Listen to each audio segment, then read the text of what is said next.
Hello, this is Lady X. Please like and subscribe, and my stories will thrive.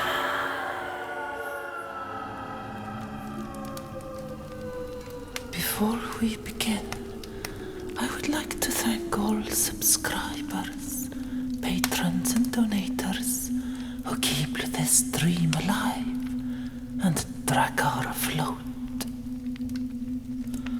A warm hug for Michael Orlando Iacarino, whose fabulous work you can find out about in the links below.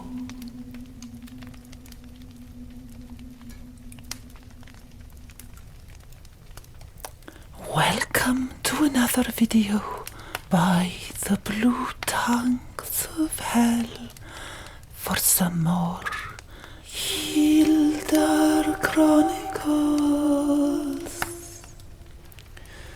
This chapter is called Shivers of Loki.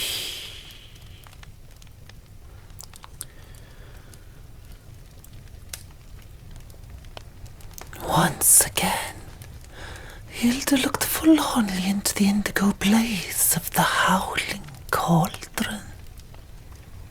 The flames weren't as cold this time, and actually seemed to radiate heat. Hilda glumly thought of her lost parents, and of how Vanaheim had crumbled without her precious insight. She also had to live with a festering memory of sleeping with her half-brother, Hedil. The latter's real mother, Skuld, was always lurking in the back of her mind, bleeding from the neck, as she spluttered the name Skeggold. Was my mother really friends with the Huldra? And so what? Nobody gives a damn whether I'm alive or riddled with maggots. The calling voices were louder than usual, and made Sune's voice difficult to hear. If you've made up your mind, Hildar, you must choose, he said bluntly. Skuld's death was hard to swallow, and if Hilda didn't complete the ritual soon, the Drogs wouldn't wait for his permission to slay the perfidious princess. You implied that the orphan webs was worse than drowning in the blue flames. Have you actually spoken to anyone who has returned from the second well? Sune wasn't sure if he would see Voluspa ever again. Should I tell her? He needed to trust Hildar, despite her despicable crimes, even though he knew her soul was tormented and her motivations weren't entirely magnanimous. My mother was the Shadow Norn monarch of orphan webs, he whispered, shutting off all thoughts as well as he could. She did it for the survival of the Huldra.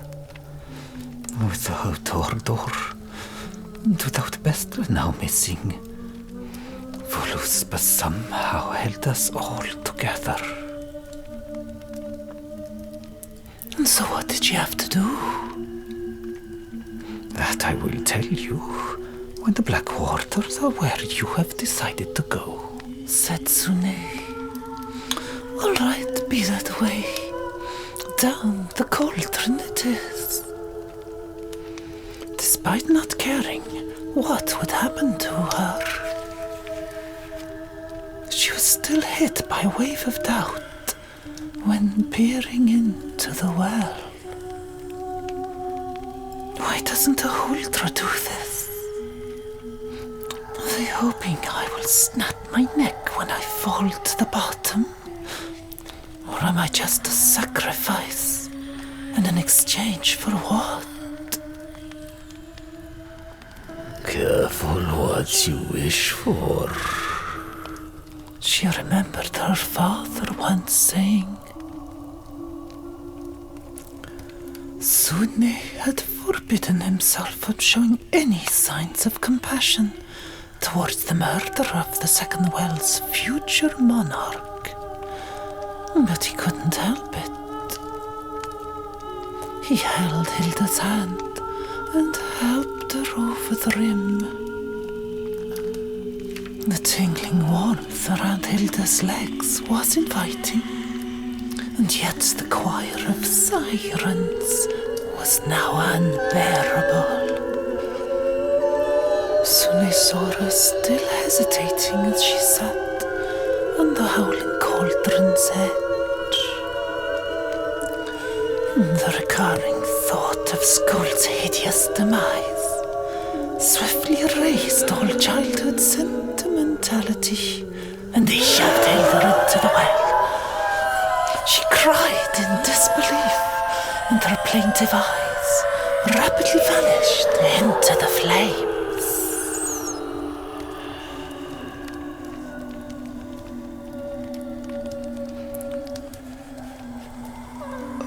The sensation of not being able to breathe was an experience that Hilda had not hoped to reiterate so soon. Her lungs burned until she gave in and inhaled the blue fire, which grew colder as she descended. With one final gasp, the freezing fire filled her throat and flooded her lungs while the siren choir sang her name. The navy blue darkness was sucked away, and Hilda was struck by nauseating dizziness. Her organs ceased to function. In complete silence, her body dropped onto the shores of an elliptic blue lake.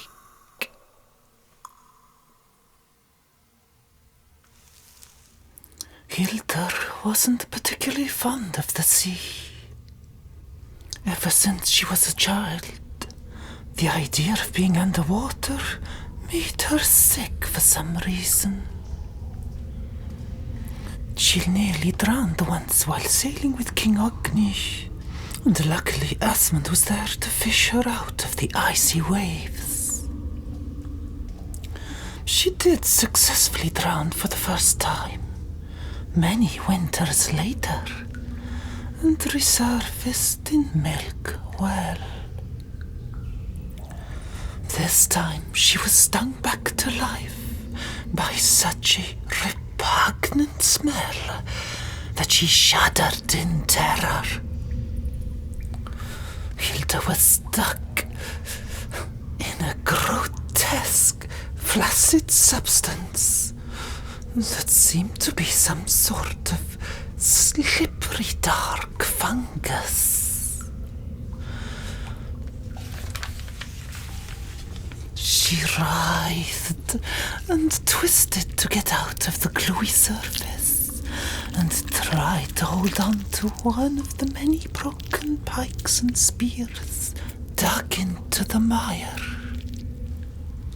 Her fingers were too oily to grip onto the poles for long, and she kept slapping back into the rancid butter. All she could see above was a flickering blue sky, the lapis blue lake down below, and this horrendous grey slope made of hell knows what.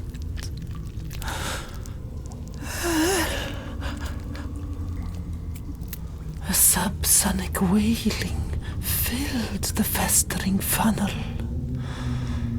She panicked when she realized she had landed on mountains of Rotting corpses, slushy banks littered with mangled flesh and bones.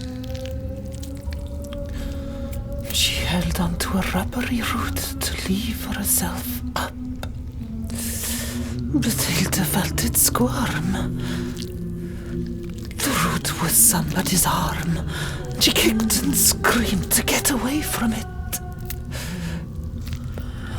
Be careful what you wish for. Hilda finally pulled a way out of the bilious mush, only to instantly regret it when she started to slip towards the lake. The cold, sodden limbs and limp skulls stroked her back as she slid through the sordid grease. Grabbing a large branch before falling into the lake, she yanked her shoulder so hard she dislocated it. She gripped her two hands together around the rotting wooden post and cried, "Dear, I'm sorry for all I have done. Darling." She wanted everything to end, but she didn't want to drown again. The huge femur bone she was clinging to split to pieces, and violet worms poured all over her hands, wriggling towards her. She let go.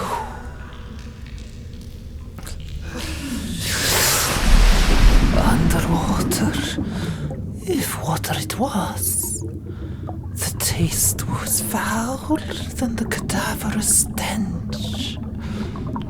Her stomach instantaneously spewed out everything it could, until Hilda swallowed the cloud of filth back into her lungs, slowly putting an end to her misery.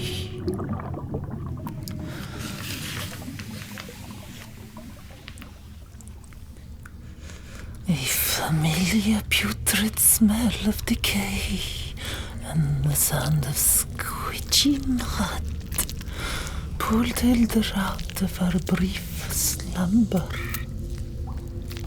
Understanding where she was again, trapped in rancid guts and bones, Hilda screamed in despair to the blue sky. As she felt herself slipping down the sadistic slope once more, she thrashed about and cried for help. Was this to be her never-ending punishment? To drown for eternity in the bowels of the howling cauldron?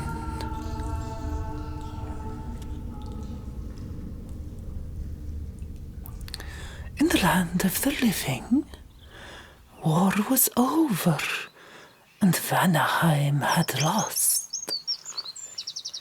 Some warriors would be remembered for their might and bravery in battle.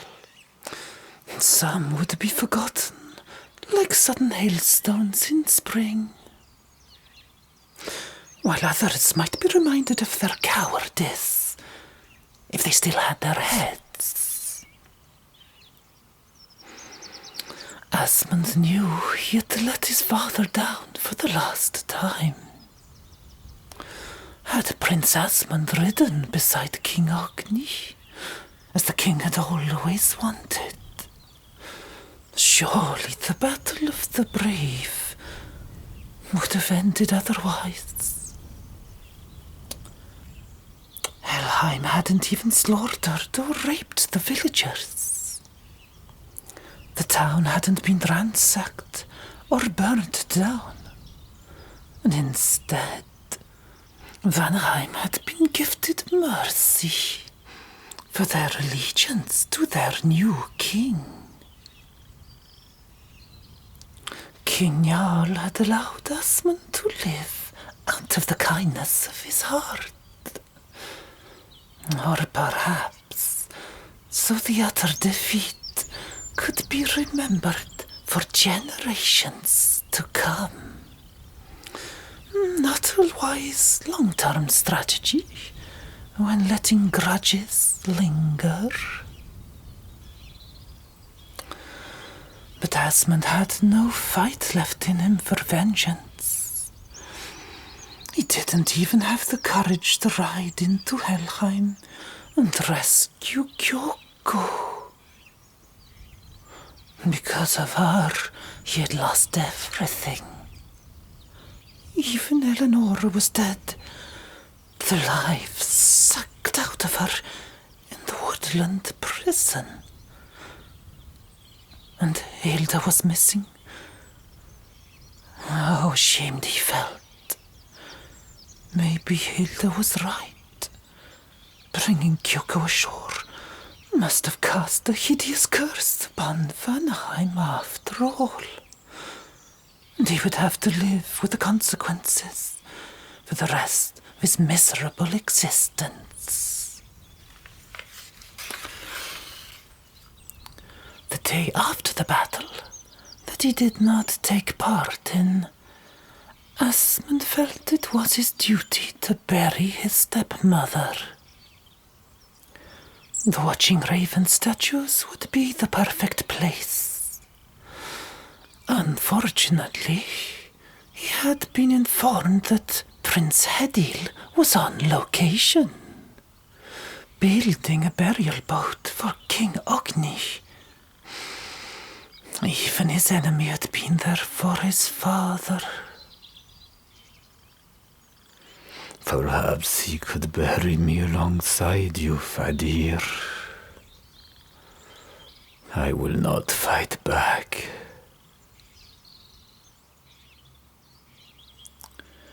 Asmund strapped Eleanor's lightweight body onto his horse. She was wrapped up in a tapestry of past glory that the queen had woven herself, and the prince was reminded of how bitter and often cruel he had been towards her. To try to fit in, she'd always felt the need to overdo things, and it only made their relationship more awkward. When Asmund dug a boot into an iron stirrup to mount his stallion, there was a disturbing tremor coming from underground. His ride grew anxious and wouldn't keep still. As he tried to calm the horse, a sudden commotion roused in the woods. Sounders of wild boars came crashing through the undergrowth. Hares and deer followed, while flocks of birds splattered the sky. Asmund held on to his horse with all his strength as Nebelwood emptied its bowels and the animal kingdom poured out onto the plain.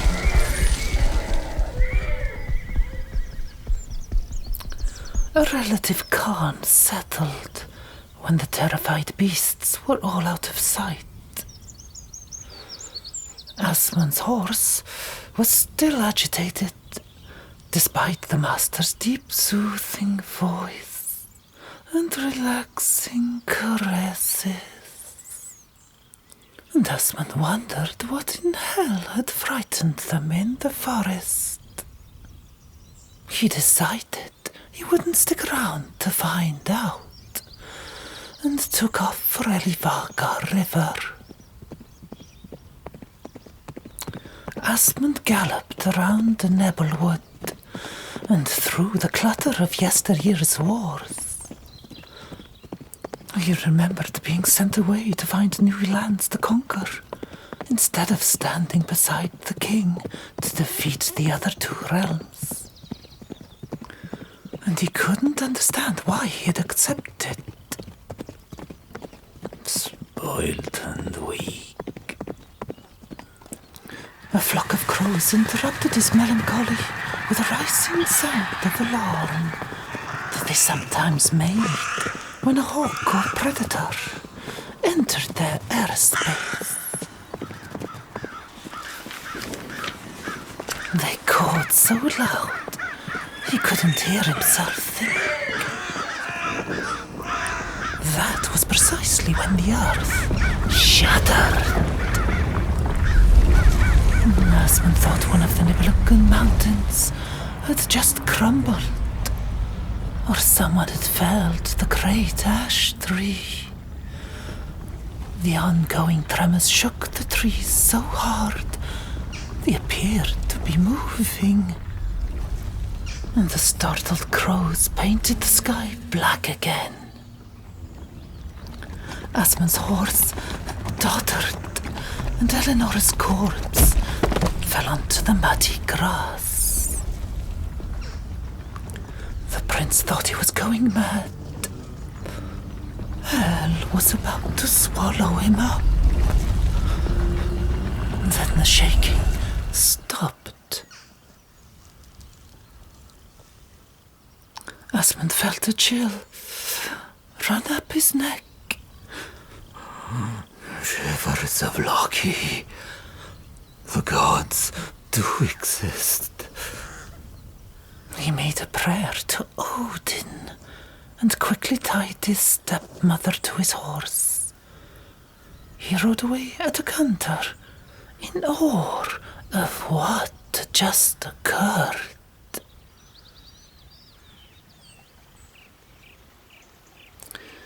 Beside the heavy flow of Elivargar River, one of the 9 raven statues had fallen and cracked in two. Another raven was now covered in runes, beside what seemed to be a recent grave. Next to the latter, in front of a third sculpture, a massive hole had been excavated in the peaty ground. Hedil used a rope to pull up pails of soil he had filled to empty the cavity designed to fit an entire ship. Hedil's horse warned him of someone approaching, although the young prince was an easy target at the bottom of the hole he was digging. A dark head appeared from over the edge, masked by the glare of the sun. Without bothering to address the man who was desecrating his father's land, Asmund turned round and went to get Eleanor, placing her stiff body in front of another raven. Hedil gingerly climbed the rickety ladder that his men had brought to him with a cart full of other digging equipment. He peeked over the edge and felt a needle of shock to see Hilda's brother, who had come to bury someone else in the exact same spot.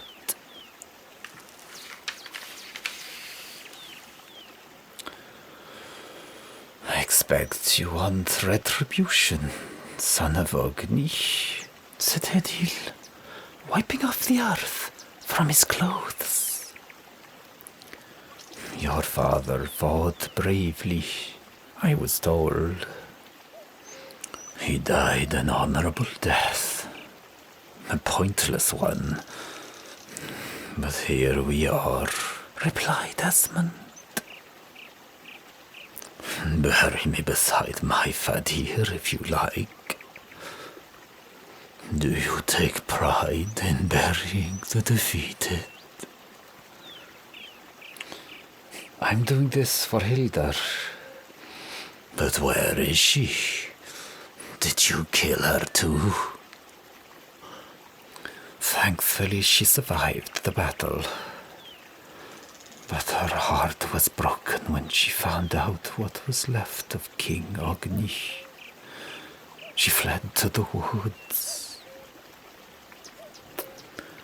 I wonder where you go, little Hildur, to find solace in Nebelwood. I do too. I'm worried about her. You should know by now that worrying about Hildur is like guessing where the sun goes to hide at night. Hedil nodded and put on some leather gloves to drag up another pail of earth. Now that you are here, perhaps you'd like to help? If the prospect of working with the man you nearly killed the day before doesn't bother you? Asmund stared at the wrapped-up corpse of his father.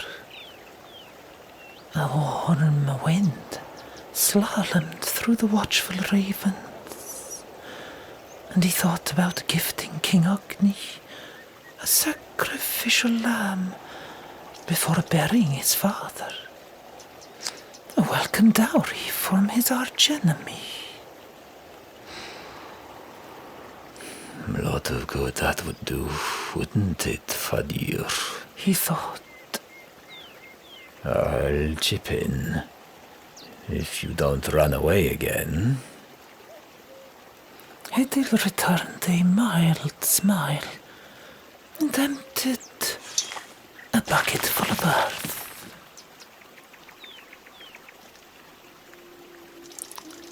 At sunset, flocks of starlings sinuously raided the skies like worms of ashes, shape-shifting with ease to the rhythm of a silent symphony. Beneath the well-fed snake of birds, a horse and cart trundled over the fields towards Elvarga River, where the two men were still digging. At least Hedil and Asmund hadn't murdered each other. And piles of earth now surrounded the huge pit. They were both too exhausted to notice the cartwheel's squeaky approach. And they jumped when they saw Kyoku standing above them, dyed in red from the setting sun. As broken as Asmund was, he couldn't help feel a net of spikes capture his heart and squeeze it tight. Hedil broke the silence. Thank you for coming. I see you bring us some relief. The falcon said that Asmund was here. So I came, replied Kyoku, walking back to the cart where sat her unusually quiet friend Astrid, who motioned her to return to the grave. Asmund gave Hedil a dubious frown. When did you find the time to dispatch a falcon? Have one up your sleeve for every occasion.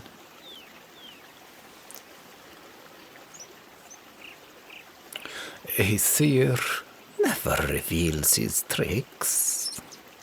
Go on up there, you fool. I will. To fetch my sword, you craven, said Asmund, with no intention of confronting Kyoku. Yet, he ignored the woman from the eastern storms and continued to dig. Hedil rolled his eyes and kept up the hard work too. Later that evening, when the sun was just a vague memory, and larger stars were now surrounded by carpets of speckled light, the two grave diggers drank warm soup, while Astrid and Kyoko added wood to the fire. After another long, uncomfortable silence, Astrid broke the ice. You know, Prince Asmund, and whatever I should call you now, we should travel north and ask Muspel's Harald to design a fabulous royal Drakkar worthy of a king. For the king of Vanaheim. Thank you, Princess Astrid, Bjorn and Estrid. But I doubt a ship from one of my Fadir's enemies, however fabulously designed, would be very tasteful. Besides, I owe it to the king to build it myself. With the help of another enemy, said Hedil. But even I admit that asking Muspelheim for favors right now would not be auspicious. Our ties with the Golden Eyrie are unclear, to say the least. Well, Harald wouldn't mind, I'm sure of it.